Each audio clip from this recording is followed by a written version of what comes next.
हाय, नमस्कार। और रघुनंदन सुरेश गौशाला में आपका बहुत बहुत स्वागत है। और हम आपको लगातार दिखा रहे हैं कि इस गौशाला में एक्टिविटीज़ क्या होती हैं और किस तरीके से हम यहाँ काम करते हैं। तो छोटी छोटी सी चीज़ें हैं वो हम आपको दिखा रहे हैं और कैसे वैदिक प्रोसेस को हम अपनाते हैं। वर्षों पहले 10 साल 20 साल, अब तो वो कल्चर हम भूलते जा रहे हैं जो हमारे बुज़ुर्गों के समय में जो गांव में होता था वही है। और अब हम आपको जो अभी दिखा रहे हैं कि जो आप सुरेश घी से सुरेश फूड्स से जो सुरेश घी लेते हैं, जो हम कहते हैं ये वैदिक तरीके से बना हुआ है और बिलोना घी है, A2 काऊ मिल्क, ये देसी घी है। तो एक चूल्हा और बन रहा है। अब ये जो हम गरम करते हैं ये उपले पे गरम करते हैं, जैसे बिहार में हमारा गोईठा कहते हैं। उसके लिए एक चूल्हा होता है। वो चूल्हा भी मिट्टी से ही बनता है। वो कैसे बनता है बहुत सारे लोगों को पता नहीं होगा, वो हम आपको दिखाते हैं कि वो चूल्हा बनता कैसे है। तो आप लगातार बने रहिए। अब ये देखिए, ये मिट्टी है, केवाल मिट्टी। बिहार में हमारे इलाके में जो मिट्टी मिलती है केवाल मिट्टी। और इस मिट्टी की खासियत ये है कि अगर आप पानी इस पे दे दें तो ये फेविकॉल की तरह हो जाता है। आपके पैर में चिपक जाएगा तो छूटेगा नहीं, और सूख जाएगा तो पत्थर की तरह हार्ड हो जाता है। तो ये मिट्टी है, अब इसमें पानी डाला, पानी डाल करके इसका क्ले तैयार कर रहे हैं। और ये जो कर रहे हैं ये रविंदर बाबू हैं। क्या कहते हैं इनको? मुन्ना जी क्या कहते हैं आपको? हैं? सोढ़ा? क्या क्या क्या कहते हो? हैं? सुरवा? अच्छा, सुरवा सबका लोकल नाम है। तो ये सुरवा है, ये सुरवा की पत्नी है, और ये मुन्ना है। अब आपको जो हम बता रहे हैं कि ये देखिए, ये पहले यहाँ पर मिट्टी जो है क्ले वो तैयार कर रहा है। This is like cement. पुराने ज़माने में जो घर बनता था वो मिट्टी के गिलेवा पे ही घर बनता था, और वो उस घर में ना आपको ठंड लगती थी ना गर्मी लगती थी। आजकल जो कंक्रीट के घर में हम जो आलीशान घर में रहते हैं और एसी चला चला कर परेशान परेशान रहते हैं, और पूरे पर्यावरण है उसके हम दुश्मन बन गए हैं। लेकिन जो पुरानी चीज़ें थी वो एकदम जो पॉल्यूशन नहीं, पर्यावरण की भी बहुत अनुरूप, तो ये मिट्टी है। अब इधर आपको दिखाते हैं कि ये एक चूल्हा बना रहा है, और एक चूल्हा पहले से है बना हुआ। और वो देखिए, ये चूल्हा पहले से बना हुआ है। ये भी एक चूल्हा बना हुआ है, लेकिन ये एक नया चूल्हा बना रहा है और उसका फ्रेम ये अभी बन रहा है। ये मुन्ना है, ये फ्रेम बना रहा है। अब ये पहले देखिए एक साइज़ बना लिया। और ये भी ध्यान रखना रहता है कि चूल्हे का जो वो अब तो बड़े बड़े आर्किटेक्ट हो गए, लेकिन गांव के लोगों को पता होता था कि चूल्हे का जो मुंह है वो साउथ फेसिंग नहीं होता है। इसीलिए अब जो चूल्हा है इसका जो है वो ईस्ट और वेस्ट डायरेक्शन में ये बन रहा है। तो पहले ईंट लगा दी, एक फ्रेम बना लिया, और उसके बाद उस पर ये देखिए इस तरीके से मिट्टी डाल डाल कर वो सीमेंट की तरह इसको कर रहा है। और ये जैसे जैसे आग इसमें, जब इसमें आग होगा, जब उपले का जो आग डालते हैं इसमें, तो ये और मतलब पक जाएगा। जो मिट्टी का बर्तन हम लेते हैं ना, उसे भी कुम्हार जो है वो पहले उसका साँचा बनाता है और उसके बाद उसको फिर आग में पकाता है। तो ये अभी एक प्रोसेस चल रहा है। ये एक और तेजस्वी बन रहा है, ठीक है? क्या बन रहा है? क्या बन रहा है? चूल्हा। अच्छा, देखिए, ये knows very cute.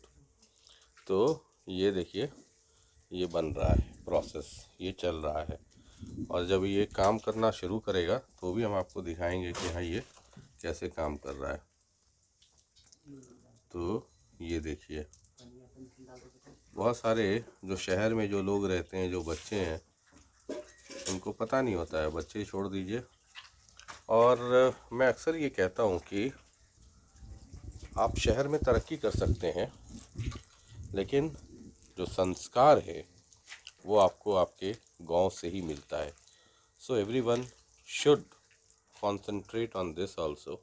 Roots are very important. Any plant that which grows, roots are very important.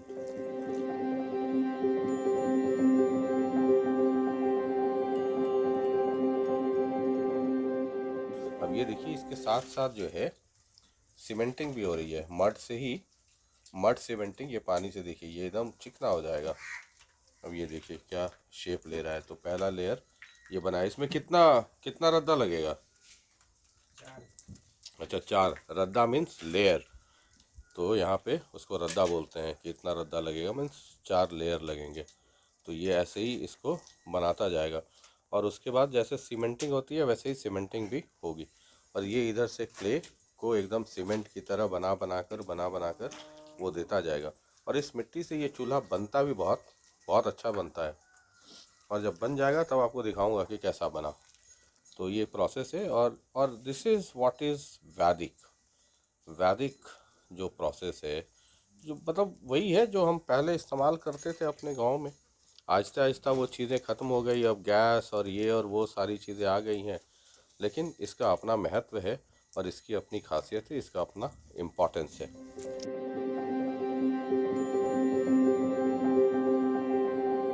अब ये जो चूल्हा है ये 4th लेयर जो ब्रिक्स का है, ईंटे का, वो डाल रहा है. अब इसकी हाइट यही रहेगी और ये वो रास्ता होगा जहाँ से आग डाला जाएगा. तो अब ये 4th लेयर है. और जो गैप है, जैसे इसमें सीमेंट आप देखते होंगे जो बिल्डिंग कंस्ट्रक्शन में इसी तरीके से ब्रिक्स जोड़ा जाता है. अब तो ये ईंटे का ज़माना आ गया, वरना पहले ये पूरा का पूरा मिट्टी का ही बनता था, पूरा का पूरा चूल्हा. और उसमें कहीं ये ब्रिक्स या ईंटा जो है उसका इस्तेमाल नहीं होता था. लेकिन चूँकि अब गांव में भी वो एक आ गया है और ईंटा चूँकि उपलब्ध है तो थोड़ी सहूलियत हो जाती है.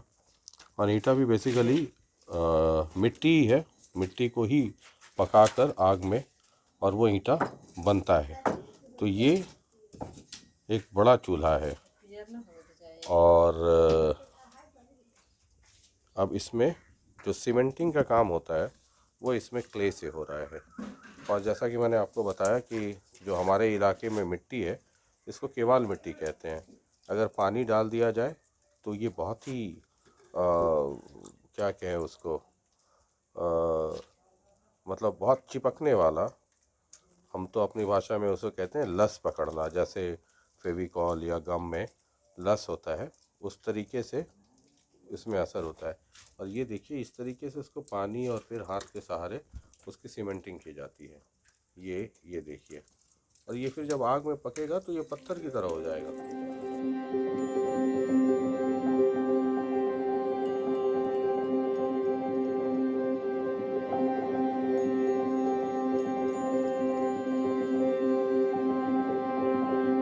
तंदूर का भी चूल्हा ऐसे ही बनता है. जो आप तंदूरी रोटी खाते हैं वो भी चूल्हा ऐसे ही बनता है. उसकी हाइट ऊंची होती है और फिर रोटी को उसके अंदर ये जो दीवार है तो उसको उसकी दीवार पर लगाया जाता है. और दीवार की गर्मी से, जो मिट्टी की गर्मी है और बाहर की गर्मी, उससे वो रोटी पकती है, जिसे आप तंदूरी रोटी कहते हैं.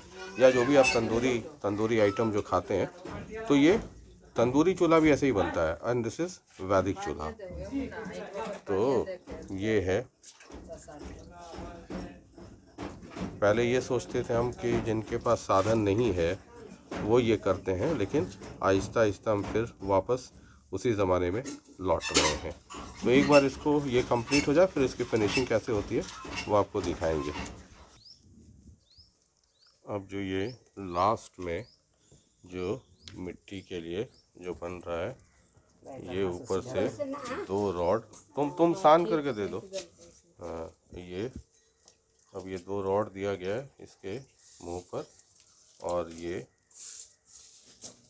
ताकि इधर का एक वो मुंह बन सके. और ये जो जगह है ये उपला और लकड़ी या जो भी है उसके डालने के लिए. तारे ऊपर दोनों दाने लगा ये देखिए इस तरीके से.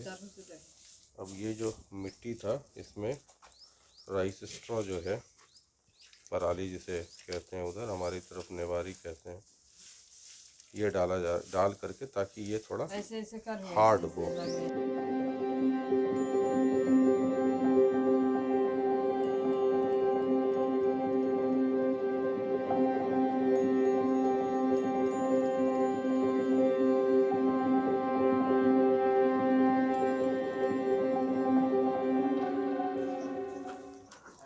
ये इस तरीके से तैयार हुआ। तो चलिए आपको हम एक चूल्हा और बनाकर दिखाएंगे जिसमें दूध गर्म होता है, फिर दही जो वैदिक घी कहते हैं, तो ये इस तरीके से बन रहा है। अब ये ऑलमोस्ट कंप्लीट है। अब जो ये है इसकी फिनिशिंग हो रही है। तो चलिए कीप वॉचिंग रघुनंदन सुरेश गौशाला का हमारा ये YouTube channel, and keep buying देसी बिलोना घी, A2 काऊ मिल्क से बना हुआ देसी घी, and wishing you a very healthy and happy life. Thank you.